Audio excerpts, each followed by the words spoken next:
What's up, guys? Welcome back to Deeper Dive CFB. Today's my part 2 video of my Week 11 recap. I decided to split it up just for time's sake, but also because I've been having trouble with the camera that I'm recording this on, so please bear with me with that. I'm sorry, guys. I'm working to get that figured out. But today, in this part 2 recap, I'm going to be going over the results of Week 11 from the Pac12, the SEC, and then some Group of 5 schools. So be sure to stay tuned through all that. I will have time markers in the description, as always. Let's get right into it. Yeah, and I'll be right here in my spot with a little more cash than I already got. Tripping off you because you had your shot with my skin tan. Alright, guys, so as for the Pac-12, because Oregon and Utah were both on bye, there was no ranked teams in the Pac-12 playing. So it's really nothing too big to report on. But definitely the biggest story is USC was able to respond from last week's embarrassment against Oregon, and they went on the road and beat Arizona State 31-26. Arizona State was actually without their quarterback Jaden Daniels in this game. They started fellow freshman quarterback Joey Yellen in his place. But the big story was USC's offense. Really came through in this one, had a strong first quarter. We're up 28-7 after the first quarter. Keaton Slovis, their fellow freshman quarterback, he had 4 touchdown passes, including a 96-yard touchdown to Amon-Ra St. Brown. But you have to give Joey Yellen credit in this one. Did play pretty well, especially since he was a freshman. He had 292 yards and 4 touchdowns, but turnovers and stalled drives proved to be the difference for the Sun Devils, because whenever you spot a team like USC 21 points, you're going to have to play pretty sharp the rest of the way, and the Sun Devils just didn't play sharp enough. Joey Yellen had 2 picks, including in the final minute. Their running back, who's been pretty consistent, Eno Benjamin, he was held to just 20 carries for 52 yards, and he had a fumble. Meanwhile, Keaton Slovis played terrific. It was 29-39 for 4 touchdowns. Like I said, St. Brown had that long touchdown, but he also added 173 yards in his own right. And then Marcus Pittman, who's been Slovis's key target all year, 13 catches for 146 yards. Give a lot of credit to Clay Helton in this one, getting his team to respond from last week. Obviously very embarrassing to lose that big of a game at home like they did last week against Oregon, 56-24, but it's still uncertain of his status for next year. I would still lean with the Trojans trying to go get Urban Meyer. That's just me. We'll see, though. I mean, USC's actually done a pretty good job considering, they're playing with a freshman quarterback. They really haven't had any of their running backs this year. So you certainly have to give a lot of credit to Clay Helton, and they'll go on the road to Cal next week and play UCLA at home to end the year. So pretty clear path to go 8-4. Still a chance that they lose one of those games just because it is the Pac-12 and things get crazy. But as for Arizona State, they're definitely headed in the right direction under Herm Edwards. But whenever your top 2 quarterbacks are both freshmen, going to be some growing pains there. They'll go on the road to Oregon State next week and try to get bowl eligible. Other than that game, guys, like I said, there's just not too many other stories to report on the Pac-12. One thing I did want to touch on is Washington was able to go on the road to Oregon State and improve to 6-4. They obviously had a tough game last week against Utah. They played a lot of close games this year. Lost to Cal pretty close. Lost to Oregon pretty close at home, and then last week against Utah. So definitely competed in those big games, just haven't found a way to win. So good job by Chris Peterson getting his guys to go on the road and win. Their defense showed out big in this one, held Oregon State to just 119 yards of offense. So good job from Chris Peterson to get his guys to respond. Next one, Stanford actually went on the road and lost to Colorado, who's been one of the worst teams in the Pac-12 this year, and that drops the Cardinal to 4-5. And you have to remember, they still have to play Notre Dame, and so they'll have Washington State and Cal these next 2 weeks. They really need to win those games if they want to make a bowl game, because it's going to be tough for Stanford, especially the way they've played this year, to beat Notre Dame. And then the only other story in the Pac-12 is Washington actually went on the road and lost at Cal, 33-20, and the Cougars are now 4-5. I'm going to mention this in a second as it pertains to the Arkansas job, but I personally think this would be a great time for Mike Leach to transition out of Washington State, go to a new program that needs its help. I mean, Washington State, it feels like last year they kind of hit their ceiling as far as what Mike Leach can be able to do there. It's just not the type of program that's going to compete for national championships. But they won 11 games last year. I think that's the ceiling. I think Mike Leach has got that program a lot better than it was when he first got there. So I think it's time for him to move on. And with the Arkansas job opening up, I think Mike Leach would be a perfect fit. Moving on to the SEC, guys. Obviously, the big story in this one, I'm sure y'all been waiting for me to break this down. LSU goes into Tuscaloosa and takes down Alabama for the first time since 2011, and they improved to 9-0 with a 46-41 victory. Big story in this game was Joe Burrow. He all but sealed up the Heisman. Was 31-39 for 339 yards and 3 touchdowns. Key stat in this one was he led the Tigers' offense to be 8 of 15 on third down, so kept drives alive with both his arm and his feet. Found his big receiver Jamar Chase 6 times for 140 yards and a touchdown. But the other guy who stepped up alongside Burrow on that offense was Clyde Edwards-Helaire. Running back for LSU, I mentioned him in my preview video as a guy who's going to be a big key to the game, and he stepped up in a big way. On the ground, he had 20 carries for 103 yards and 3 touchdowns, but he also caught 9 passes for 77 yards and a touchdown. And he had the game-sealing touchdown on the last drive where he just ran straight through an Alabama defensive back, straight into the end zone. Really kind of a symbol of the game. I mean, LSU came and just punched Alabama in the mouth. Great way to seal things up for Clyde Edwards-Helaire. Just an absolutely dominant performance. And he actually got the praise of one of the best running backs in the world, Saquon Barkley, running back for the New York Giants. So very cool to see Saquon Barkley watching this game. But as I mentioned coming into the game, LSU needed to avoid becoming too pass-heavy in this one. And they really did a nice job balancing things out, both with Edwards-Helaire and Joe Burrow.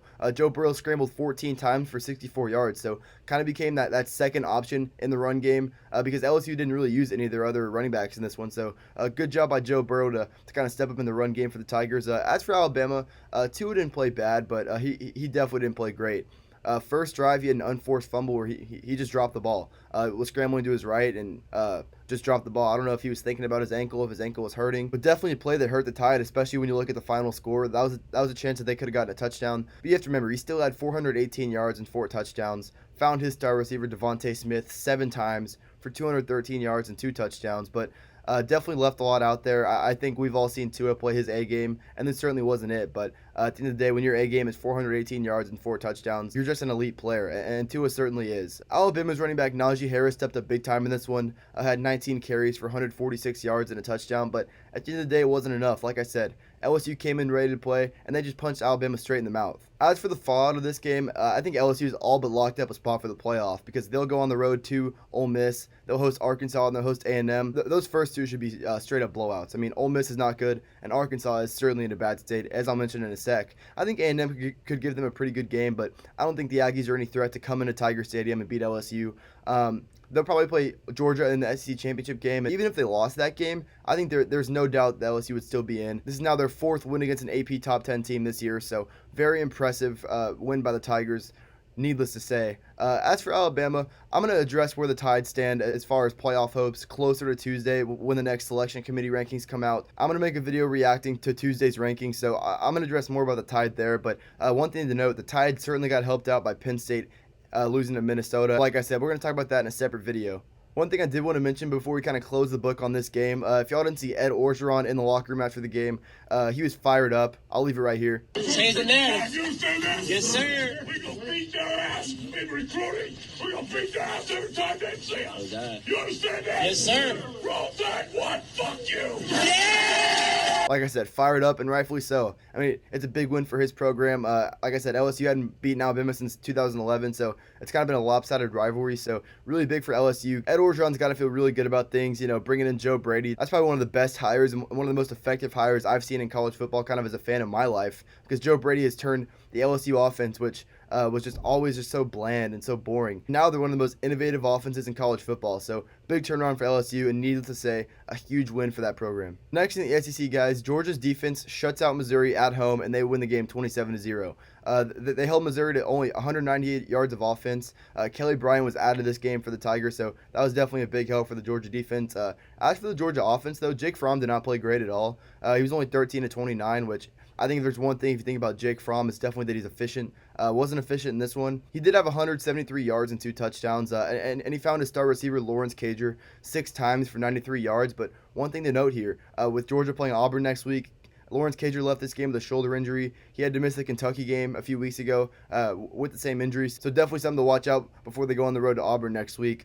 One thing I mentioned in my preview is Georgia needed to play a low-stress game in this one because they do have Auburn next week. And Auburn coming off a bye is going to give Georgia all they can handle. So definitely wanted to be fresh. I think for the most part they did that. Like I said, Fromm didn't play great, but I'm not really worried about him because he's shown time and time again that he steps up in big games. So I think when I said that, I was just talking about more of margin of victory. And certainly winning by 27 is a pretty convincing win. So good job by Georgia there. And overall, a good night to be a Bulldog. Next in the SEC, guys, Florida absolutely dismantles Vanderbilt with a 56-0 victory. Really not much to talk about. I mean, I guess Florida started a little slow, but they ended up dominating this game. Their quarterback, Kyle Trask, 25 of 37 for 363 and 3 touchdowns. Their defense held Vanderbilt to just 128 yards, and they forced 3 turnovers. So for the Gators, they're now 8-2 in year 2 under Dan Mullen, with losses to LSU and Georgia. So all in all, it's been a pretty good year. They'll go on the road to Missouri, and they'll host Florida State to end the year. So very clear path to go 10-2 and probably make another New Year's Six Bowl for Dan Mullen. So Gators got to be feeling pretty good about things. Now onto a program that has to be feeling terrible about things, Arkansas. They get absolutely embarrassed at home, and they lose to Western Kentucky 45-19. Yesterday morning, Sunday morning, I wake up, first thing I see, their head coach Chad Morris was fired. Definitely the right move. Their athletic director came out and said the program wasn't making any strides, and I would certainly say so. I mean, you have to think about this. Chad Morris was just 2-4 against Group of 5 schools. He lost to Colorado State last year. He lost to North Texas at home last year by 27 points. He lost to San Jose State at home this year. And now getting blown out by Western Kentucky. This had to be done. And like I said, they need to try and get Mike Leach. Mike Leach would definitely bring some character into Fayetteville. He's also a mastermind of the air raid offense. I mean, people think of Mike Leach just because he's a funny guy and all that, and I get that. But Mike Leach is a famous coach because he's the mastermind of the air raid offense. He would certainly bring a lot of excitement to Fayetteville and definitely some production. Like I predicted last week, the Razorbacks went with Jerry Jones' grandson at quarterback, John Stephen Jones, to try to provide a little spark for the offense. It didn't work at all. He was only 3 of 10 and he had a pick. So they benched him and brought in fellow freshman KJ Jefferson. Didn't do much better. Was just 6 of 15 for 60 yards and a pick as well. The one guy, like I said, he's been great through all this, Rakeem Boyd. And Rakeem only had 8 carries in this game, but he put out 185 yards and 2 touchdowns. So Rakeem Boyd with another big game. Arkansas defense gave up 45 points. They allowed Western Kentucky to go 9 of 18 on third down, and they gave up 265 yards of rushing. And that's just embarrassing. I mean, if you're an SEC team, that conference is prided on being physical. To give up 265 yards rushing to Western Kentucky, that's not going to cut it. I think one thing of hope, if you're an Arkansas fan, is bad performances like these lead to change. Being a Texas fan, whenever we lost to Kansas, there was no doubt that Charlie Strong was gone, and we hired Tom Herman, and now we're in a better place. I'm not saying it's easy because losing these games suck, but if you're Arkansas, this needed to happen. Chad Morris needed to go, and you just have to hope whoever the next coach is, I hope it's Mike Leach, will start to finally turn around the program. All right, that's going to wrap it up for my Power 5 reaction. But I do want to get in some Group of 5 games that I think will have a big impact on this selection committee's second rankings coming out on Tuesday. First one I want to talk about, Appalachian State goes on the road and defeats South Carolina 20-15. The App State offense was not great at all. They were only 2 of 13 on third down, and they were held to just 202 total yards, but their defense came up clutch when it mattered most. And they actually led this game 20-9 late in the fourth quarter. South Carolina was able to score and kind of make a run of it. The Gamecocks quarterback Ryan Helinski, after leading such a phenomenal final drive, he actually found his receiver Brian Edwards wide open in the end zone. And this is after Helinski had made, play after play on fourth down to extend the drive. He got a gift. Brian Edwards was wide open in the end zone. He just kind of floated in there, just kind of aimed the ball. It went over the end zone, and the game was over. So kind of lucky for App State, but they certainly earned this win. And now with this win, they have wins over South Carolina, obviously, and then add North Carolina, too. 2 road wins against Power 5 opponents. I think they'll be back in the top 25 this week. The committee dropped them last week because they lost to Georgia Southern, but I think beating North Carolina and South Carolina on the road is going to kind of balance things out a little bit. I'm more interested to see where they stack up with some teams in the American, as I'll mention below, because App State was unranked in the last rankings, and there were so many American teams in there. I guess I'm just looking for how much the committee values this win. The next thing I wanted to talk about in the Group of 5 guys, Cincinnati, who's the highest ranked Group of 5 team currently, they dominated UConn at home 48-3. Really used the ground game in this one. Jared Dokes had 13 carries for 123 and a touchdown. Their bell cow Michael Warren, 14 carries, 60 yards, 2 touchdowns, and their quarterback Desmond Ritter added 94 on the ground himself. They held UConn to just 70 yards of passing, so just a dominant win for the Bearcats. They'll go on the road to South Florida next week. Shouldn't be any trouble there, and they look to remain the top Group of 5 school in the committee's second rankings. Next, SMU squeaks out a close 59-51 win over East Carolina to improve to 9-1. Their running back Xavier Jones had a rough week last week against Memphis, but really bounced back in this one. 20 carries, 157 yards, and 3 touchdowns. Great bounce back game for Jones. Their quarterback Shane Bichelle was great as always. 33 for 46, 415 and 5 touchdowns. Found his star receiver James Prochet 14 times for 167 yards and 2 touchdowns. Also found tight end Kylan Granson 7 times for 138 and 3 touchdowns. And this has never been about the offense for the Mustangs. They've really always had a good offense for as long as I can remember, but their defense struggled last week against Memphis, really got out physical, and definitely struggled Saturday against East Carolina. I mean, gave up 51 points. The East Carolina quarterback was 32 of 42 for 498 and 6 touchdowns. So they'll have a bye before their matchup with Navy. They're going to need to fix the defense if they want to win that game and remain in contention. All right, guys, last game from the Group of 5 I wanted to go over. Boise State gets a huge overtime win at home over Wyoming. Big reason why I picked Boise State in this game was because Hank Bachmeier seemed to be finally back healthy, but wasn't out there in pregame warm-ups. Was no indication that he wasn't going to play, but ruled out of this one with a shoulder injury. So backup quarterback Chase Cord got the start. Didn't play bad. Was 19 of 30 for 190 yards, a touchdown and a pick. Big key in this game for the Boise State offense was their star running back George Halani was held to just 11 carries for 30 yards. And as I mentioned on my previous show, they were going to get a good game from Wyoming. I mean, Wyoming's a very underrated team, and this game went into overtime. Boise State was actually held to a field goal, but their defense came up big and stuffed the Wyoming offense. Currently, Boise State's second in the Group of 5 rankings, but in the bigger scheme of things, they're going to need some help from some American teams. They're going to need some of those teams to kind of lose consecutively, because honestly, even if Cincinnati were to go down, I think either SMU, Navy, or Memphis would kind of overtake Boise State. So Boise State's got to start playing a little more dominant. But nevertheless, good job to pull this one out at home. Alright guys, that's going to wrap it up for my Part 2 Week 11 recap. I really hope y'all enjoyed this video. If you did, please hit the thumbs up and the subscribe button below. While you're hitting the subscribe button, there's going to be a little bell that pops up. Be sure to click that. It's just going to notify you whenever I post a video. If y'all know anybody who likes college football as much as we do, be sure to share this with them. I would really appreciate that as I'm trying to grow this channel. As always guys, if y'all want to just talk college football with me, or if you have any advice on how I can improve the channel, comment below or follow me on either one of my platforms and DM me there. Both my handles, Twitter and Instagram, are at @deeperdive_CFB. Be sure to follow me there and check things out. I do post a lot of content. I plan on putting out a video after Tuesday's rankings are released, kind of react to that. Other than that, obviously my Week 12 preview show will be out late Thursday, early Friday. Still figuring out one more video idea. I'll get back to y'all on that. I'll update y'all on my Instagram and Twitter, so be sure to follow me there like I said. With that, guys, that's all I got for y'all, and we'll see you next time. Thank you.